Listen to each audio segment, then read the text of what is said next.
कभी कभी मेरे दिल में ख्याल आता है, ख्याल ये आता है कि मैं सभी संगीत के जो हमारे गायक हैं उनको बेहद पसंद करता हूँ। फिर ऐसा क्या है कि मुकेश साहब ज़रा ज़्यादा मेरे मन के करीब, आपको क्यों वजह नज़र आती है मुझे। जैसे पहली वजह तो ये है कि टाट पट्टी के स्कूल हमारे होते थे, इस बात का हमें गर्व है कि हम टाट पट्टी के स्कूलों से पढ़कर निकले हैं और चलने फिरने लायक हो गए हैं।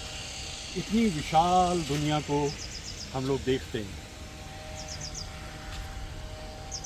तो जब क्लास टीचर ने कहा तो भैया चलो ऐसा करते हैं कि सैटरडे को तुम लोगों की पढ़ाई नहीं रखेंगे हाफ टाइम के बाद, और तुम्हें क्या करना है, गाना गाओ, कहानी सुनाओ, चुटकुला सुनाओ, कुछ भी सुनाओ लेकिन पढ़ाई के अलावा।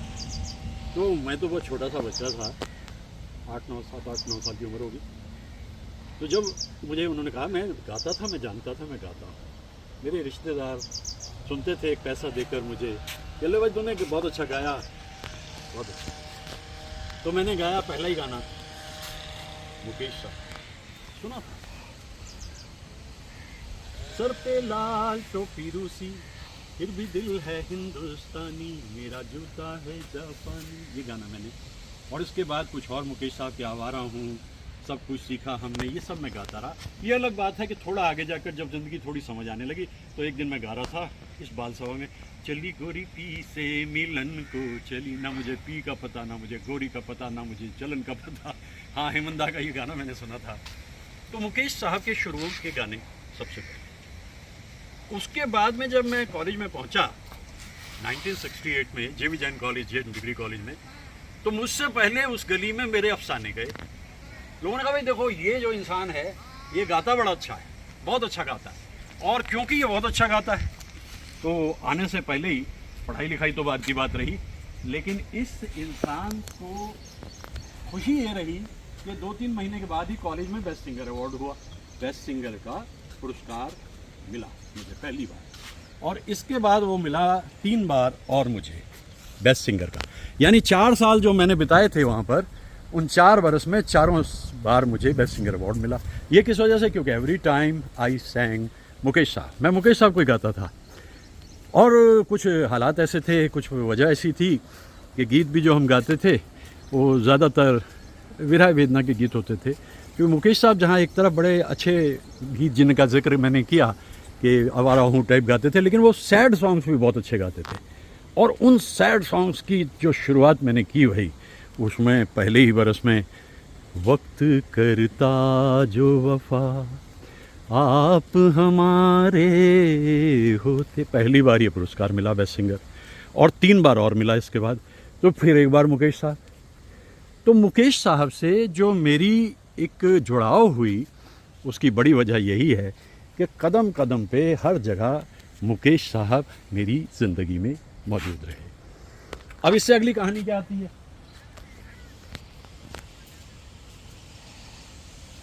1969 से 1972 तक जहाँ गाने का शौक़ था, टेबल टेनिस खेलने का शौक़ था।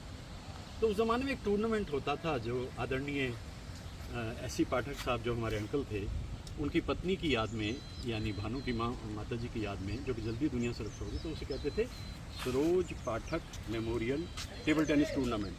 और इसमें आते थे हरियाणा, पंजाब, कश्मीर और उत्तर प्रदेश के टेबल टेनिस के खिलाड़ी।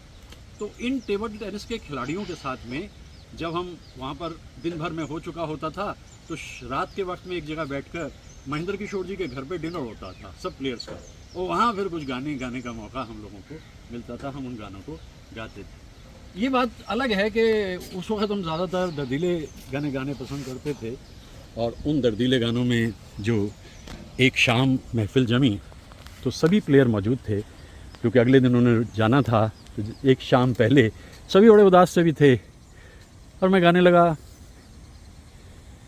मुझे तुमसे कुछ भी ना चाहिए, मुझे मेरे हाल पे छोड़ दो, मुझे मेरे हाल पे छोड़ दो, मेरा दिल अगर कोई दिल नहीं उसे मेरे सामने तोड़ दो। तो उसी वक्त में मैंने देखा कि जो उस दिन चैंपियन बनी थी अमरजीत था शायद उनका नाम, 1971 की बात है ये, वो आज भी अमर है मेरे मन में, फिर मुलाकात कभी नहीं हुई। उनके आंसू बह रहे थे, उनके आंसू बह रहे थे। तो बाद में प्रोग्राम जब सब खत्म हो गया तो मैंने उनसे पूछा जाके, भाई ये कैसे आपकी आंखों में आंसू? कहती एक तो बात यही, गाना बड़ा दर्दीला है, मेरा पसंदीदा है, और आपने गाया बहुत खूबसूरत अंदाज में। तो यहाँ भी मुकेश साहब, तो मुकेश साहब हर जगह पे मेरी टीआरपी को बढ़ा देते थे। अब 1973 में मालूम हुआ कि मुकेश साहब शिमला आ रहे हैं। 15 दिन पहले मुझे मालूम हो गया था, और एक प्रोग्राम उन्होंने करना है और बड़े पैमाने का प्रोग्राम है। भाई हमने किसी तरीके से पॉकेट मनी इकट्ठी की, अभी तो नौकरी लगी नहीं थी क्योंकि ये बात मई जून की है और नौकरी लगी अगस्त में जाकर। तो हम पहुंच गए जी वहाँ पे शुरू में 15 दिन पहले पहुंच गए। यूनिवर्सिटी के कुछ लड़के लड़कियों से हमारी दोस्ती हो गई, चूँकि वो भी मुकेश साहब के दीवाने थे। तो अब हम क्या करें भाई, रातों शामों को बैठें और गाने गाएं। तो किसी नौजवान ने कहा यार आज से उसके यहाँ चलते हैं, वो बड़ा अच्छा गाती है, शिमला की बहुत अच्छी सिंगर है वो, चलो आज उसके घर पर। उससे पूछा हाँ जी बिल्कुल आइए आइए। शाम को सब पहुँचे वहाँ पर, और जब वहाँ पहुँचे तो महफिल जमी। उसने गाना गाया, लड़की ने, नाम भी मुझे ख्याल नहीं किया था, लेकिन उसने गाना बड़ा अच्छा गाया। क्या गाया? तो हमने कहा भाई वाकई कमाल किया। तो मेरे दोस्तों ने कहा कि यार अब रमेश से सुनते हैं गाना। तो अच्छा, जो बड़े होते हैं ना लोग, जो जिसे कहते हैं कि बड़े बड़े लोग, उनमें घमंड तो होता है, इसमें कोई शक की बात नहीं। अगर उनमें घमंड ना हो तो मैं उन्हें नमस्कार करता हूँ, लेकिन होता है। तो उसे पता था कि वो बड़ी कमाल की सिंगर है। तो जब उन्होंने कहा भाई अब रमेश गाना गाएंगे, तो उसी वक्त में वो कहती है अच्छा मैं भी ज़रा चाय वाय का इंतज़ाम करती हूँ, आप गाना सुनो तब तक। भाजी ये तो सिंगर की बेइज्जती होगी, ये कोई बात ना हुई भाई। और हमने तान लगा दी, दिल से तुझको बेदिली है, मुझको है दिल का गुरु, तू ये माने के न माने लोग माने गे जरूर। अब वो रिमोट का ज़माना तो था नहीं, लेकिन वो मोहतरमा ऐसे आके ही वापस मुड़ के जैसे रिमोट से वापस लिया होता है। पूरा गाना मैंने गाया, उसने पूरा गाना सुना और मुझे भी बड़ी खुशी हुई। उसने कहा कि आपने बहुत अच्छा गाया। मैंने कहा देखो मैडम एक बात सुन लो, कितना भी बड़ा कलाकार हो, कितना भी अच्छा कलाकार हो, उसमें घमंड नहीं आना चाहिए। और ये जो आपने किया ये तो गलती हुई है, लेकिन मैं इसके लिए पशेमा हूँ और परेशान भी। तो यहाँ फिर मुकेश साहब, अब बताइए कौन सी जगह है जहाँ मुकेश साहब नहीं है। 1973 में मैं लेक्चरर हो गया, एक जिसे आज आईआईटी के अंडर कहते हैं, आईपीटी में मैं लेक्चरर हो गया, इंग्लिश पढ़ाने लग गया। और अब हमारे जो सीनियर प्रोफेसर हैं उन्होंने कहा देखो भाई अब तुम लेक्चरर हो गया, ये सिंगर विंगर का चक्कर छोड़ो, अब तुम्हें गाने नहीं गाने। तो 1973 से लेकर जब तक मैं कॉलेज में था, यानी 1994 तक, तो मैंने गाने नहीं गाए कॉलेज में, सिर्फ पढ़ाता था और पढ़ा के वापस आ जाता था। 1994 में जो दो गुरु मेरे हैं, परम गुरु पाठक जी जो दुनिया से रुखसत हो चुके थे 1987 में, और के शर्मा जी जो कॉलेज से विदा हो रहे थे 25 अप्रैल 1994 के लिए, जिसके लिए वो प्रोग्राम भी मैंने उनका अरेंज किया, चूँकि मैं उस वक्त अकेला कॉलेज के अंदर लेक्चरर के रूप में रह गया था और सारे लेक्चरर रिटायर हो चुके थे। तो प्रोग्राम 600-700 के करीब स्टूडेंट्स मौजूद हॉल के अंदर, और मैंने वहाँ पे प्रोग्राम को शुरू किया। 2 घंटे के करीब जब हो गए तो के शर्मा साहब उठे और माइक मेरे हाथ से लेके कहते, नौजवानों ये जो संयोजक साहब हैं ये भी बहुत अच्छे गायक थे अपने ज़माने में। अरे पीढ़ियाँ बदल चुकी, उन्हें क्या पता 1973 में जब आखिरी गाना मैंने गाया, किसी की मुस्कुराहटों पे हो निसार, यही स्टेज था, इसी स्टेज पे गाया 1973 में आखिरी बार एज अ स्टूडेंट। और 1994 में मेरे गुरु ने कहा कि भाई गाओ, तो फिर मैंने वही गाना गाया था, कैसे मनाऊं प्रियवा। नौजवानों ने बहुत तालियां बजाई, उन्होंने कहा भाई इनको तो हमने शिक्षक के रूप में देखा, ये गाते भी बड़ा अच्छा है, बहुत धन्यवाद। तो उसके बाद मैं हेड ऑफ़ द डिपार्टमेंट हो गया, और डिपार्टमेंट को मैंने वो पुरानी जो व्यवस्था बहुत ज़्यादा पुरातन डिसिप्लिन से जुड़ी होती थी, उसमें थोड़े से डेमोक्रेटिक सिलसिले मैंने लगाए और नौजवान लड़के लड़कियां जो अच्छे स्टूडेंट थे उन्हें टेम्प्रेरी टीचर के रूप में वहाँ काम दिया 16 के करीब लोगों को, जिनमें से कुछ बड़े बड़े प्रोफेसर हो गए और उनको बड़ी बड़े खिताब मिल गए। आज वो ऊंची ऊंची जगहों पर मौजूद हैं, लेकिन जड़ें वहीं थी जहाँ से उन्होंने शुरू किया। तो वहाँ फिर मैंने गाना गाया कैसे मनाऊँ पियावा। फिर एक और गाने की फरमाइश आई, अब तो स्टूडेंट्स भी अरे सर और फिर मैंने कहा जिंदगी ख्वाब है, ये बड़ा दर्दीला गीत मुकेश साहब। तो मुकेश साहब तो मेरी ज़िंदगी में हर जगह मौजूद रहे हैं और वो जो 1973 में उन्हें रूबरू मैंने सुना, मैं पहले ही पहुंच गया उनके पास, वो भी अरेंजमेंट कर रहे थे। मैंने कहा मुकेश साहब मैं वो देखिए पहली सीट पे सेंटर में सीट पे मेरा रुमाल रखा है, जैसे ही प्रोग्राम शुरू हुआ मैं वहाँ पहुँच जाऊँगा और मैं आपसे गुजारिश करूँगा कि आप जो गाना मैं कहूँ। उन्होंने कहा ठीक है। मैंने सारे गाने कहे, अगला दिन भी प्रोग्राम 2 रातें प्रोग्राम हुआ। आज मुझे ये सपना लगता है कि मैं मुकेश साहब से मिला, उनसे हाथ मिलाया, अपने दोस्तों के लिए ऑटोग्राफ लिया। मेरे पास तो ऑटोग्राफ होती नहीं भाई। तो नतीजा ये निकलता है कि मुकेश साहब हर जगह मौजूद। मैंने उन्हें ख़त लिखा, ख़त का जवाब आया जो आज तक मेरे पास मौजूद है। कैसे कैसे गीत में गाता था, कैसे कैसे उस दर्द को अपनी आवाज़ के ज़रिए उस दौर में बिखेरता था। और मेरे उस ज़माने के दोस्त मित्र मुझे कहते थे अरे मुकेश साहब तो 1976 में रुखसत हो गए, अब तुम जाओ फिल्म्स में। हमने कहा भाई ये क्या सिलसिला है, हम नहीं अभी जाएंगे, हम तो भाई पढ़ाएंगे तो पढ़ाएंगे, यहीं रहेंगे तो यहीं रहेंगे और कहीं नहीं जाना, ये हमने बताया। लेकिन कुछ अच्छा लगा बहुत मुकेश साहब के बारे में, इतनी सारी बातें जिक्र मैं कर रहा हूँ। कौन सी जगह है जहाँ मुकेश साहब ज़िंदगी में नहीं हैं। और उस ज़माने में जो हसीनाएँ होती थीं वो संगीत को समझती थीं। मुकेश साहब का कोई भी गीत आया और आते ही चांदी की दीवार न तोड़ी, मुझे क्या पता था कि उस ज़माने में जो ये गीत इतना खूबसूरत और मशहूर बना है वो एक दिन मेरी ज़िंदगी पे लागू भी होगा। क्योंकि चांदी की दीवारें टूटना कोई आसान काम नहीं होता, मोहब्बतों को टूटना, दिलों को तोड़ना पैसे वालों का खेल होता है, एक आम सी बात उनकी होती है। 992 गीत मुकेश साहब के, और उन गीतों में ज़्यादातर गीत मैं हर दौर में गाता रहा हूँ। लेकिन आज प्रश्न मेरे मन में जो उभर के आया वो यही था कि आफ्टर ऑल इतने सभी गायकों को सम्मान देते हुए ऐसा क्या है जो मैं मुकेश साहब के गीत ही ज़्यादातर गाता हूँ। उसकी वजह मैंने अभी जैसा आपसे बताया कि भाई हर तरह के गीत वो गाते हैं।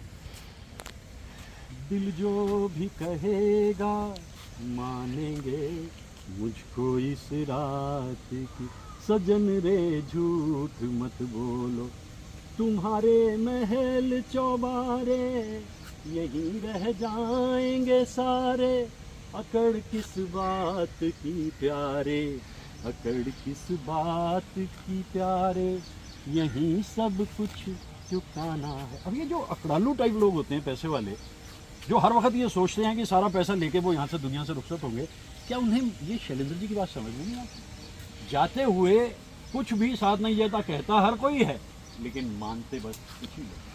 तो ऐसे धीर गंभीर गीत भी मुकेश साहब गाते रहते थे।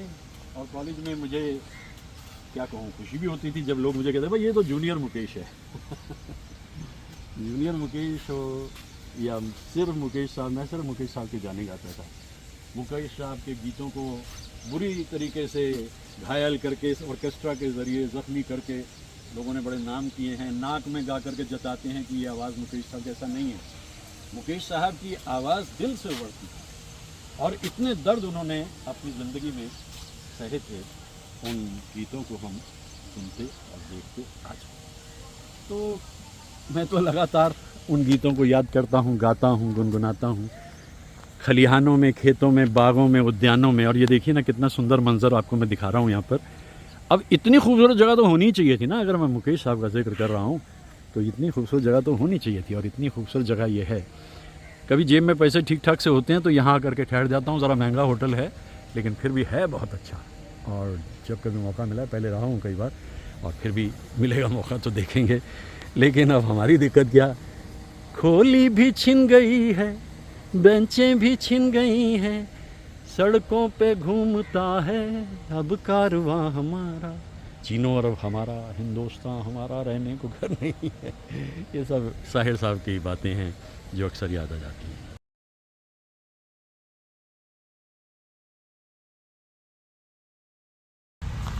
बात चल रही है मुकेश साहब की। भाई मुकेश साहब के गीतों को मैं इतने मन से गाता था, अब भी गाता हूँ। वो ज़रा जवानी के दिन थे और तब तक आवाज़ में दरारें नहीं पड़ी थी। तो 1972 में यानी 1968 से 72 तक 4 साल बेस्ट सिंगर अवार्ड ले लिया और बड़े मज़े से उसके बाद में अब समझ नहीं आ रहा था करें तो क्या करें, क्योंकि नौकरी ज़रूरी हो जाती है भाई। तो कुछ बेमकसदगी में वक्त बीत रहा था, क्या करें कैसे करें क्या गाएं और कहाँ जाएं, तो जाएं कहाँ। तो इतने में मैं कॉलेज तो जाया ही करता था, क्योंकि जब कुछ करने को नहीं है तो कॉलेज तो अपना ही था भाई। कैंटीन हमारी थी एकदम से, मतलब हमारी से मतलब सब जाने पहचाने लोग थे वहाँ पे। और वो ज़माना जो था वो पाठक साहब का साम्राज्य था और हम पाठक साहब के बड़े शागिर्द थे। तो वहाँ हम जाते रहते थे। और मैं वहाँ जब पहुँचा एक दिन, तो जो स्टूडेंट यूनियन है वो एक फंक्शन कर रही थी, वही बेस्ट सिंगर का। तो उसमें इस बार जो लोग करा रहे थे उसको, वो बड़े दबंग किस्म के लोग थे। मतलब कॉलेज में हमेशा से ये रहा था कि तरह तरह के प्राणी वहाँ मौजूद रहते थे, तो वो बड़े लोग थे इस तरह के। तो एक दिन ये हमें पता लगा कि भाई ये फंक्शन होने जा रहा है, तो हमने कहा चलो कि एक नाजरीन के तौर पे हम चलते हैं, देखते हैं जाकर के। फंक्शन को तो देखेंगे ही भाई, हम पार्टिसिपेट तो नहीं कर रहे क्योंकि स्टूडेंट तो हम थे नहीं। तो जब मैं वहाँ पहुँचा तो वहाँ पहुँच कर के मैंने ये महसूस किया कि वो गाने जो गा रहे थे लोग, वो गा क्या रहे थे, वो तो अत्याचार कर रहे थे संगीत के ऊपर। और कोई उनमें से कहे कि मैं मुकेश साहब का ये गाना को दूसरा, तो जो जजेस थे वो बड़े झुंझलाए हुए, मतलब टीचर्स में ही जजेस होते थे, झुंझलाए होते।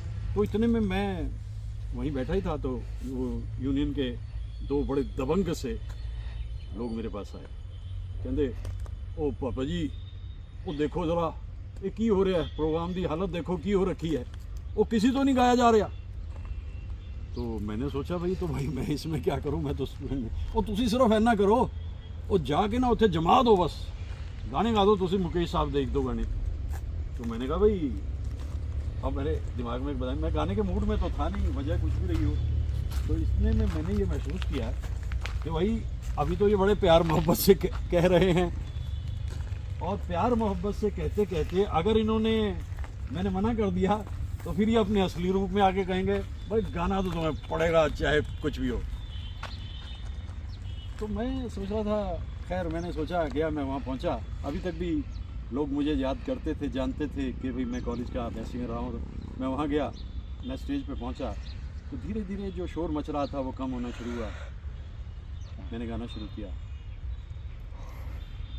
ऐसे वीराने में एक दिन घुट के मर जाएंगे हम, जितना जी चाहे पुकारो फिर नहीं आएंगे हम,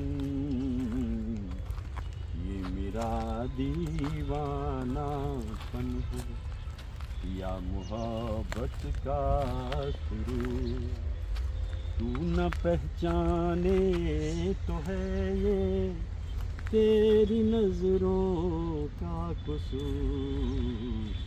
अच्छा, कुछ जाने पहचाने चेहरे भी बैठे हुए थे और उन्होंने जो क्लैपिंग की, जो उन्होंने इतनी ज़ोर की तालियां बजाई कि मेरा मन प्रफुल्लित हो गया। वंस मोर के नारे लगने लग गए। और वंस मोर जो है वो तो सबसे बड़ा कॉम्प्लीमेंट होता है एक सिंगर के लिए। और मैंने गाना शुरू किया, वो अम्बवा का झूलना, वो पीपल की छाँव, घूंघट में जब चांद था, मेहंदी लगी थी पाँव, आज उजड़ के रह गया वो सपनों का आरंगा, तेरी याद में नैन हुए बेचैन, ओ मधुर तुम्हारे मिलन बिना दिन कटते नहीं। तो ये मंजर जो है मुझे एक पुरानी याद दिलवा रहा है, पुरानी याद यानी 1973 की याद। और उसके बाद तो फिर मैं लेक्चरर हो गया, पढ़ाने लग गया। लेकिन आज मैं उन दिनों को जब याद करता हूँ तो मन में गुदगुदी सी उठती है भाई, क्या अप्रिसिएशन मिलता था। वो तालियां मेरे दिल में आज तक गूंजती हैं, उन्हें याद करते करते मैं बहुत प्रसन्न हो जाता हूँ। तो मुकेश साहब का जैसे मैं जिक्र कर रहा हूँ कि हर जगह पे मुकेश साहब ने मेरी जो शोहरत है उसको बढ़ाने में इजाफा दिलाया। और वो प्रोग्राम धीरे धीरे, चूँकि अब मैंने उसको संभाल दिया था, तो जो और सिंगर बचे थे वो भी थोड़ा ढंग से गाने की कोशिश करने लगे। तो ऐसी ऐसी यादें मुकेश साहब से जुड़ी हुई हैं। और आज तो विशेष तौर पे जब शुरू होती है ना बात, एक सिलसिला किसी जगह से आप शुरू करते हैं तो फिर वो रुकता नहीं है, एक सैलाब सा आ जाता है यादों का, और आप गाने लगते हैं उन गीतों को, जैसे मैं याद किए जा रहा हूँ लगातार मुकेश साहब को। कैसे कैसे खूबसूरत गीत गा देते थे। इब्तिदाए इश्क में हम सारी रात जागे, अल्लाह जाने क्या होगा आगे। ऐसे से गीत, खूबसूरत गीत। मनोज कुमार और माला सिन्हा मौजूद, और वहाँ पर शंकर जयकिशन का संगीत, और शैलेंद्र जी भी कमाल ही कर देते थे। हसरत साहब के साथ मिलकर एक अलग सी दुनिया की तामीर कर देते थे। बस इतना कुछ याद आ रहा है, तो मेरा ख्याल है कि यादों की बारात जब रवां होती है तो ये पगडंडियाँ दूर तक ले जाती हैं, और ये हरियाली रास्ते बहुत कुछ याद दिला देते हैं, और फिर आगे बढ़ने का वक्त आ जाता है।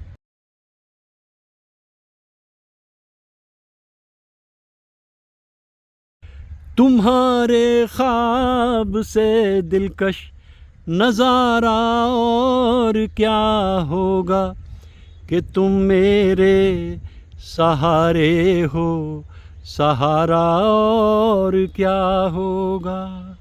खुश हूँ तू जिस हाल में रखे, तेरी थी तेरी हूँ सदा।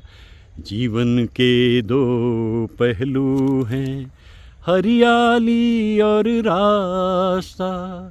कहाँ है मेरे प्यार की मंजिल, तू बतला तुझको है पता। आ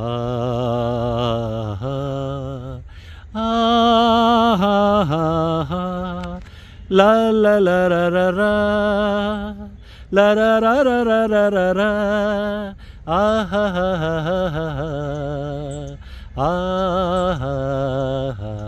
हा। इस गीत में पियानो अकॉर्डियन बहुत अच्छा बजा है। तो गुडी सरवई जो थे वो बजाते थे पियानो अकॉर्डियन शंकर जयकिशन के साथ, और सेबेस्टियन साहब और दत्ताराम जी को कैसे भूल सकते हैं भाई।